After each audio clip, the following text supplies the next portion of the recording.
ஆட்சினா சாதாரண விஷயம் இல்ல. ஒரு 8 கோடி மக்களுடைய வாழ்வாதார பிரச்சனை.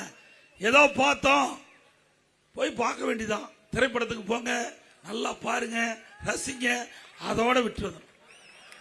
நாம கனவு காங்குறோம், நல்லா தூங்கும் போது கனவு காங்குறோம், அற்புதமான கனவு வரும். கண்ணை முழிச்சா கனவு காணாத போயிடும். அப்படித்தான் திரை உலகமும்.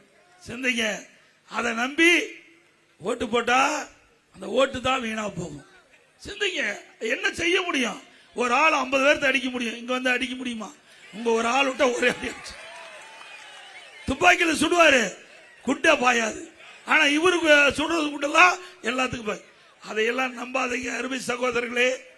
நீங்க எல்லாம் படிச்சவங்க, அறிவு திறமை உள்ளவர்கள், இந்த நாட்டை ஆளக்கூடிய சிங்க குட்டிக. ஒவ்வொரு சிந்தனையும், ஒவ்வொரு இளைஞனுடைய சிந்தனையும் நாட்டுடைய வளர்ச்சி பற்றி இருக்கணும். சாதாரணமா எடுத்துக்காதீங்க. உங்களுடைய எதிர்காலம், நாங்களாம் வாழ்ந்து முடிந்தவங்க, வாழ போறவங்க நீங்க இளைஞர்கள் தான் இந்த நாட்டை காக்கக்கூடிய பாதுகாவலர். ஒவ்வொரு இளைஞனும் சிந்திக்க வேண்டிய நேரம். ஒவ்வொரு ஓட்டும் முக்கியங்க, ஒவ்வொரு ஓட்டும் முக்கியம். நீங்க போடுற ஓட்டு நாட்டுடைய வளர்ச்சியா இருக்கணும். தமிழகம் ஏற்றம் பெறுவதாக இருக்கணும்.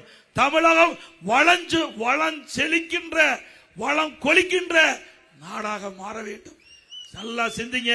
ஒரு பிரச்சனை வந்தது, ஒரே ஒரு பிரச்சனை வந்தது, 72 நாள் ஆளை காணோம்.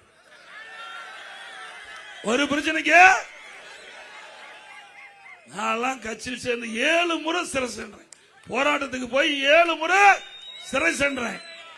சிந்திச்சு பாருங்க. இங்க 51 ஆண்டு காலம் அண்ணா திமுக இருந்து பணியாற்றிட்டு இருக்கிறோம். 10 தேர்தல் நான் சந்திச்சேன். சேவல் சின்னத்தில் போட்டியிட்டு ஜெயிச்ச அன்னையிலிருந்து இன்ன வரைக்கும் அணி பெறலாம கட்சிக்காக